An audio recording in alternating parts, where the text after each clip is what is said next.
አብ ወወልድ ወመንፈስ ቅዱስ አሐዱ አምላክ አሜን። ዝኸበርኩም ህዝበ ክርስቲያን ከመይ ጸኒሕኩም? አሜን። አምላኽና እግዚአብሔር ስሙ ዝኸበረን ዝተመስገነን ይኹን።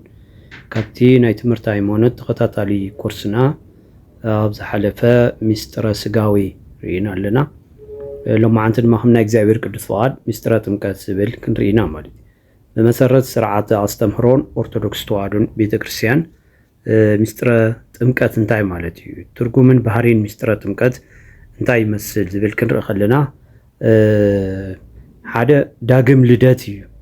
ሚስጥረ ጥምቀት ማለት ዳግም ልደት ከምኡ ድማ ዘይድገም ሚስጥር ኢልና ንወስዶ ማለት እዩ። ዳግም ልደት ማለት ሚስጥረ ጥምቀት ናብ መንፈሳዊ ህይወትን ኣባልነት ቅድስት ቤተክርስቲያንን ዘእቱ ቀዳማይ ሚስጥር እዩ። ሰብ ካብ ማይን ካብ መንፈስን ተዘይተወልዱ ናብ መንግስተ ሰማያት ከኣቱ ከም ዘይኽእል ቃል ጎይታ ባዕሉ የረጋግፀልና ማለት እዩ። እዚ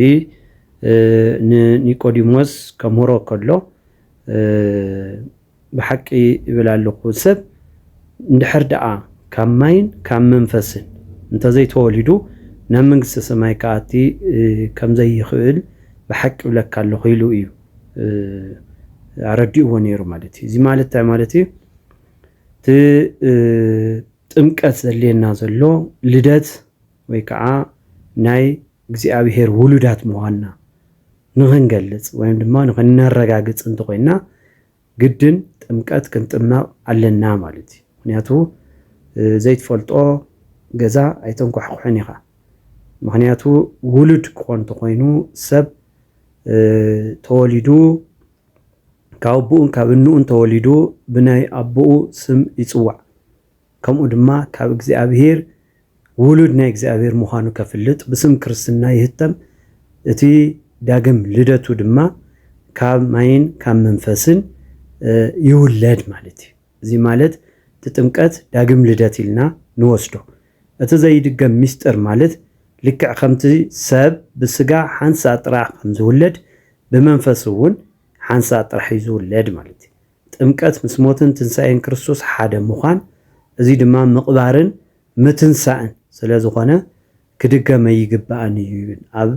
ሮሜ ሐዋርያ ቅዱስ ጳውሎስ ዝፀሓፎ መልእኽቱ ምዕራፍ 6:4 ከምኡ ድማ ኤፌሶን 4:5 ማለት እዩ። ልክዕ ሓደ እምነት ሓደ ጥምቀት ኢሉ መሰረት ከም ዝኸዶ ማለት እዩ። ነዚ ማለት እንታይ ማለት ዘይድገም ምስጢር ማለት እንታይ ማለት እዩ? ሓደ ሰብ ዝጥመቕ ሓደ ግዜ እዩ ማለት እዩ። እንታይ ደኣ እዩ? ካብኡ እንተወፅዩ ወይ ከዓ ካብኡ ካብቲ ናይ እምነት መሰረት እንድሕር ደኣ ዘየለ ኮይኑ ግን እንደገና ክመፅእ እንተኮይኑ ናይ በዓላ ናይ ቤተክርስቲያን ስርዓት ኣሎ። ብቄደር እዩ እንደገና እንትን ዝግበር እምበር ጥምቀት ግን ሓንቲ ግዜ እያ ማለት ዘይድገም ሚስጥር እዩ ማለት እዩ። ሰብ ሓንቲ ግዜ ይጥመቕ፣ ሓንቲ ግዜ ይጥመቕ ማለት ዝውለድ ብመንፈስ እውን ሓንሳ ጥራሕ እዩ ዝውለድ ኢልና ቅድስት ቤተክርስቲያንና እውን ከምኡ ኢላ ተምህረና ማለት እዩ። እቲ ምሳሌታት ጥምቀት ኣብ ብሉይ ኪዳን ክንርኢ ከለና ሓደ ናይ ኖህ መርከብ ተባሂሉ ይፍለጥ። ናይ ኖህ መርከብ ንሁን ቤተሰቡን 8 ነፍሳት ካብ ማይ ኣይሂ ወይ ከዓ ካብ ሞት ዘድሓነሉ ማይ ናይቲ ሎሚ ብጥምቀት እንረኽቦ ድሕነት ምልክት እዩ ነይሩ እዩ ዝብል ኣብ ቀዳማይ ጴጥሮስ ምዕራፍ 3 ካብ ፍቕዲ 20-21 ማለት እዩ። ኖህ ቤተሰቡ ካብ ናይ ማይ ጥፍኣት ወይ ከዓ ማይ ኣይሂ ዝበሃል ጠቕላላ ሰባት ኣብዚ ዓለም እዚ ብማይ ክጠፍኡ ከለው ኖህ ግን ኣብ መርከብ ተፀሊሉ ሓሊፍዎ እዩ። እዚ ንምንታይ ተምሳሌት ተገይሩ? ብጥምቀት ንሕና ዘላእ ኩሉ ወዲ ሰብ ኣብዚ ዓለም ዘሎ ኩሉ ካብ ናይ ኣዳም ሓጢኣት ማለት እዩ እቲ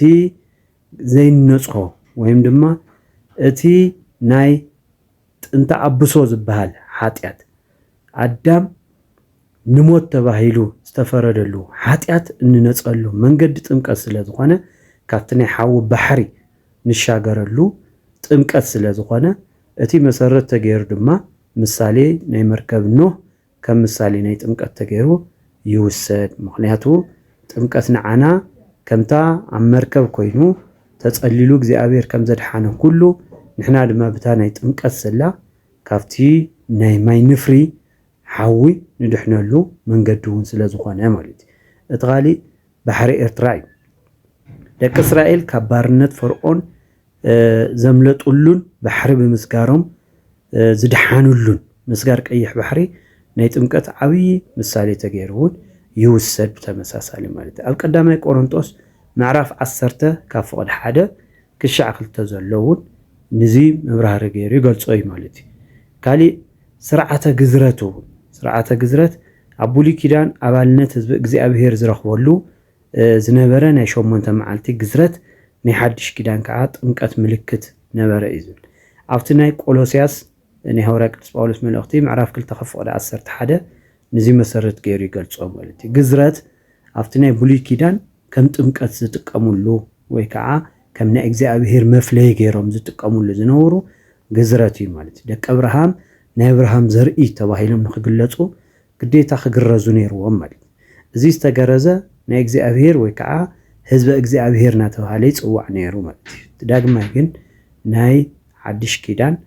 بتمكت تتكيو ويتانان مدحانينان ኢየሱስ ክርስቶስ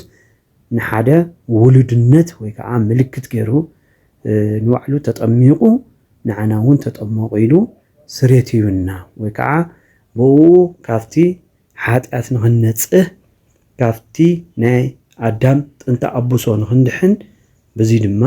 ካብ ስርዓተ ግዝረት ናብ ጥምቀት ተቀይሩ ማለት እዩ ስለዚ ነዚ ድማ ኢና ንጥመቁ ስለምንታይ ኢና በማይ ንጥማቅ ንምንታይ በኻሊ ነገር ዘይ ንጥማቅ ንዝብል ጥያቄ ምሳሌ ንጽህናን ልምላሜን ይትናይ መጀመሪያ ማይ ንጽህናን ልምላሜን ከም ዝህብ ከምኡ ድማ ጥምቀት እውን ንነፍሲ ካብ ርሳሓት ሓጢአት አንጽዩ መንፈሳዊ ልምላሜ ይህባ ማለት ስለዚ ንንጽህና ልምላሜ ሓደ መሰረት ከም ምሳሌ ተገይሩ ስለዝውሰድ እትኻሊ ምስጥራው መስተያቱን ተሪኢና ማይ መልክዕ ስጋ ከም ዘርኢ ጥምቀቱን በሰንከ ሓጢአት ጠፊኡ ዝነበረ መልክዕን አምሳልን አምላኽ ኣብ ነፍስና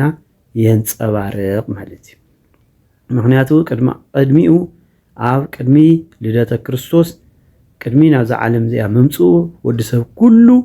ተኣኻኺቡ ከምቲ ጽድቅና ከም ብጣሽ ጨርቂ ተቆጺሩ ዝበልዎ ቅዱሳን ኩሉ ዝወጽቡቕ ይስራሕ መቕ ይስራሕ ኩሉ ዝዓለም እዚ ፍርዱ ኣብ ሰማይ ከይዱ ናይ ዲያብሎስ መጫወቲ ይኸውን ነይሩ እዩ ማለት እዩ ስለዚ ነዚ ድማ እዩ እቲ ዳግማይ ንጽሃት ዝህብ ጎይታና መድሓኒናን ኢየሱስ ክርስቶስ ኣብ ባህረ ዮርዳኖስ ተጠሚቁ ንዓናውን ተጠመቁ ክለና ከሎ ነዚ ድማ እዩ ካፍቲ ማይ ብምጥማቁ ድማ ማይ መልክዕ ስጋ ከም ዘርኢ ባዕሉ ከምኡ እውን ጥምቀት እውን ብሰንኪ ሓጢአት ጠፊኡ ዝነበረ መልክዕና አምሳልን አምላኽ አነ ስራኸን ጸባራ ይገበር ማለት እዩ ተኻሊ ህላወ ኣብ ኩሉ ምክንያቱ ማይ ኣብ ኩሉ በቀሊሉ ዝርከብ ስለ ዝኾነ ናይ እግዚአብሔር ጸጋን ድሕነትን ንኩሉ ወዲሰብ ብማዕረ ዝተወሃበ ክፉት ጸጋ ምዃኑን የርኢ ማለት ምክንያቱ ብማይ እንተዘይኾን ነይሩ በኻሊ ነገራት ተዝኾን ነይሩ ንዕኡ ስእነሉ ሰብ ክህሊ ማለት እዩ ማይ ግን ኣብየትም ቦታ ዝተፈለየ ኣብ ዝደለናየ ቦታ ስለንረኽቦ ህልወው ኩሉ ስለ ዝኾነ እዚ ብማይ ንኽንጥማቕ ጎይታና መድሓኒናን ኢየሱስ ክርስቶስ ከምኡ ገይሩ ማለት እዩ ተኻሊ ብስም ስላሴ ምጥላቕ እዩ ብማይ ንጥመቐሉ እዚ ዝጥመቕ ሰብ ወይ ከዓ ትጥመቕ ሰብ ሰለስተ ግዜ ማይ ክጠልቕ ከሎ ምስ ክርስቶስ መቕባሩን ካብ ማይ እውን ክወፅእ ከሎ ምስኡ ምትንስኦን የርእየና ማለት እዩ ኣብ ናይ ሐዋርያ ቅዱስ ጳውሎስ መልእኽት ናብ ሮሜ ምዕራፍ 6 ከፍቆደ 4 ዘሎ ማለት ሰለስተ ግዜ እዩ ናይ ኦርቶዶክስ ተዋህዶ ኣብ ማይ ሰለስተ ግዜ ጠሊቑ ንኽወፅእ ዝግበሩን ብስም አብ ብስም ወልድ ብስም መንፈስ ቅዱስ ሓደ ምሳሌ ኮይኑ ከምኡ ድማ ሰለስተ ግዜ ማይ ክጠልቕ ከሎ ድማ ምስ ክርስቶስ መቕባሩን እንደገና ድማ መትንስኡን ምሳሌ እናርአየ እዩ ማለት ስለዚህ በዚህ መሰረት በማይ ንጥማቕ ማለት እዩ ጎይታና ስለምንታይ ተጠመቐ ጎይታና መድሓኒናን ኢየሱስ ክርስቶስ እሱ አምላኽ እዩ ፍጹም እዩ ንጹህ እዩ ነገር ግን ንምንታይ ተጠሚቑ እንተልና ሓደ ኣብነት ክኾነና እዩ ጎይታናን መድሓኒናን ኢየሱስ ክርስቶስ ሓጢአት ስለ ዘለዎ ዘይኮነስ ንዓና ናይ ትሕትና ረኣያን ኣብነትን ክኾነና ስርዓት እውን ክሰርሓልና ተጠሚቑ ማለት እዩ ንምንታይ እዚ ኣብነት ኮነና ክንብል ከለና ኢየሱስ ክርስቶስ ናብዛ ዓለም እዚ ዝመጽእ ዘሎ ብ30 ዓመቱ ኣገልግሎቱ ክጅምር ከሎ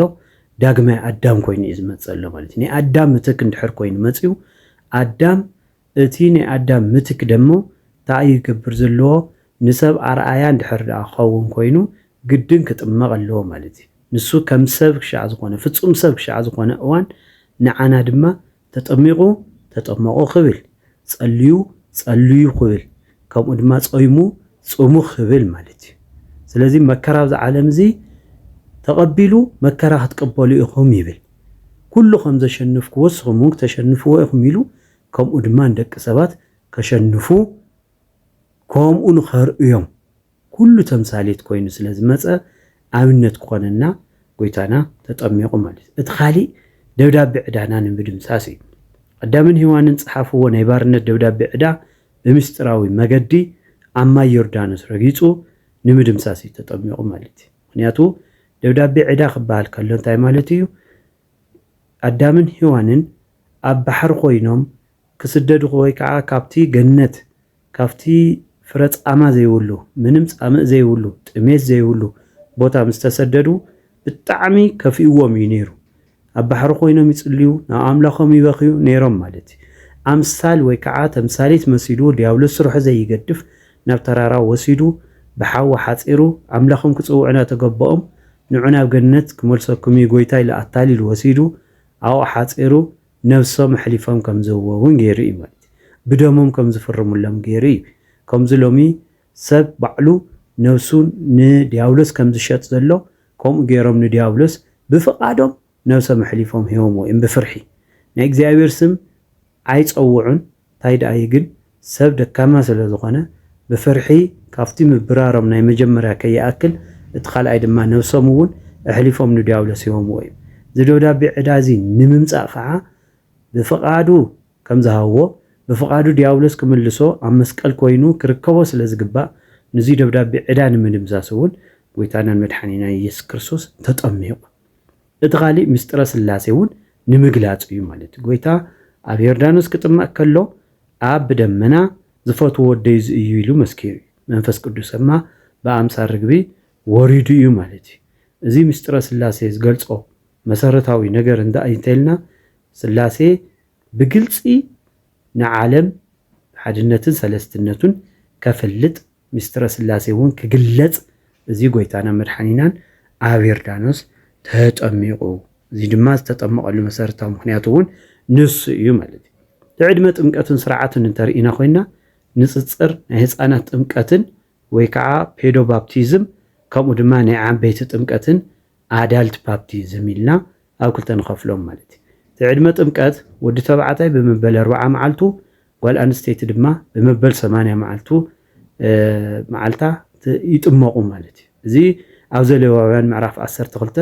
ካብ ፍቕዲ 1-8 ዘሎ ሕጊ መሰረት ብምግባር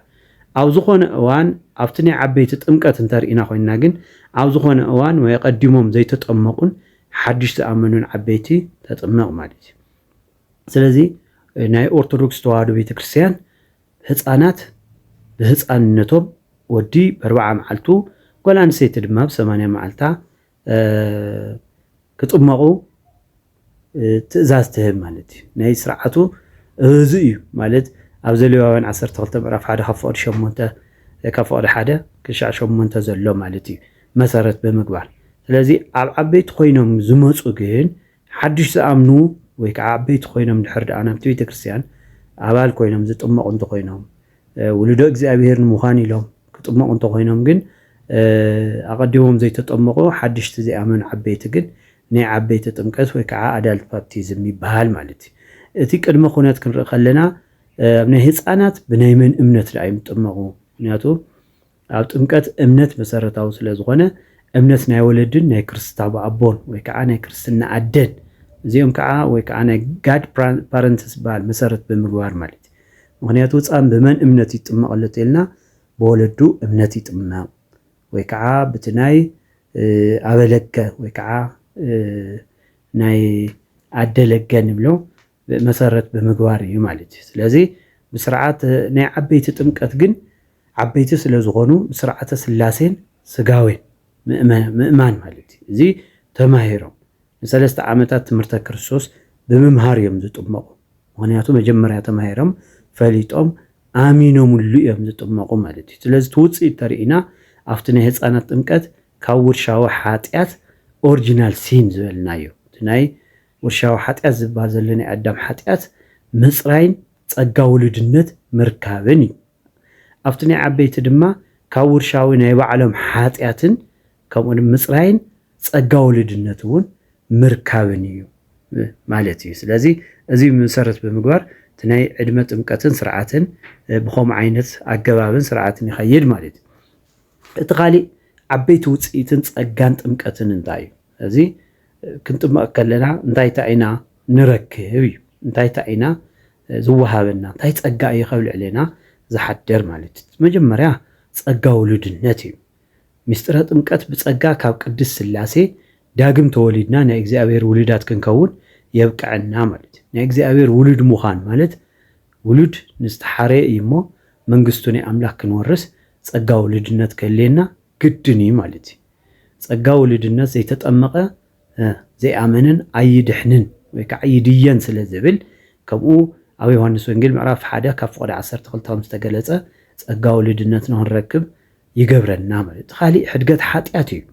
ካብቲ ካብ ኣዳም ሔዋንን ዝወረስናዮ ዕዳ ውርሻዊ ሓጢአት ፀሪግና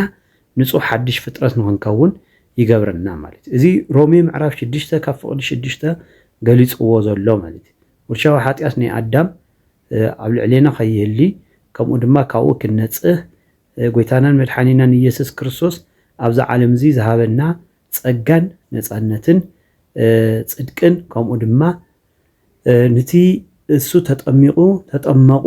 ብስመይ ድማ ብስም ኣብ ወልድ መንፈስ ቅዱስ ደቀ መዛሙርትኩም ናጥመቅኩም ደቀ መዛሙርትኩም ጎርዎም ኢሉ ንሃዋርያቱ ብዝሃቦ ትእዛዝ መሰረት እቲ ዝተጠመቀ ኩሉ ሓጢአቱ ይቅረ ክበሃለሉ እዩ ተባሂሉ ሕድገት ሓጢአቱ እውን ስለዝህበና ተፀጋ ንሱ ድማ ብጥምቀት ስለንረክቦ ማለት እዩ ስለዚ ካሊእ ኣባልነት ቤተክርስትያን እዩ ምስ ክቡር ሰብነት ክርስቶስ ወይ ከዓ ቅድስት ቤተክርስትያን ንወሃድን ህያው ኣባላት እውን ንኸውን ማለት እዩ ገላትያ ምዕራፍ 3 ካብ ፍቕዲ 27 ማለት እዩ ምክንያቱ ናይቲ ቤተክርስትያን ኣባል ወይ ከዓ ናይ ምስ ክርስቶስ ሕብረት ንኽህልየና እዚ ይገብረና ማለት እዩ እዚ መሰረት ብምግባር እቶም ዓበይቲ ውፅኢትን ፀጋ ጥምቀትን እዚኦም መሰረት ብምግባር ንጥመቕ ማለት እዩ ከይዲ ስርዓተ ጥምቀቱ እንታይ ይመስል ከመይ እዩ ዝግበር ስርዓቱ ኣብ ቅድስት ቤተክርስትያንና ዘሎ ከይዲ ስርዓተ ጥምቀት ድማ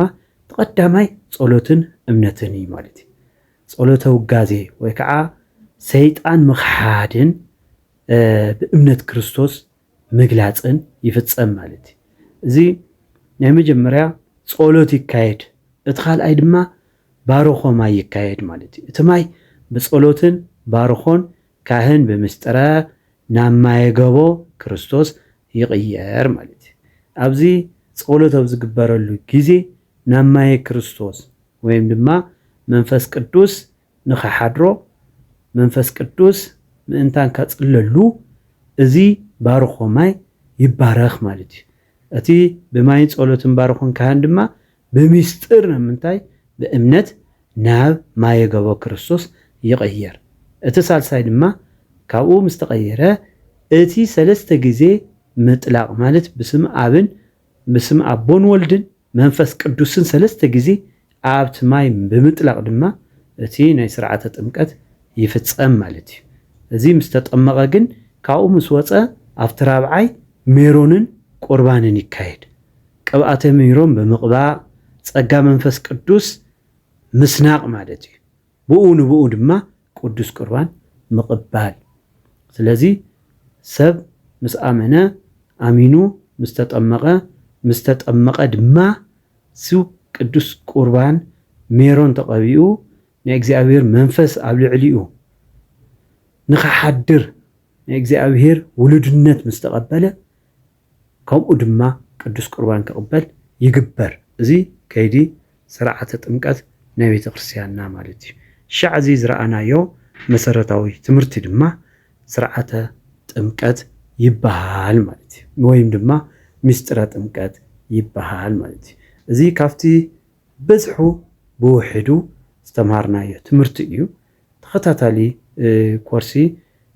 ከምኡ ክንርኢ ኢና ኣብ ዝቕፅል ድማ ከም ናይ እግዚኣብሔር ቅዱስ ፍቃድ ናይ ቅዱስ ሚስጥረ ቁርባን ክንርኢ ኢና ኩልኩም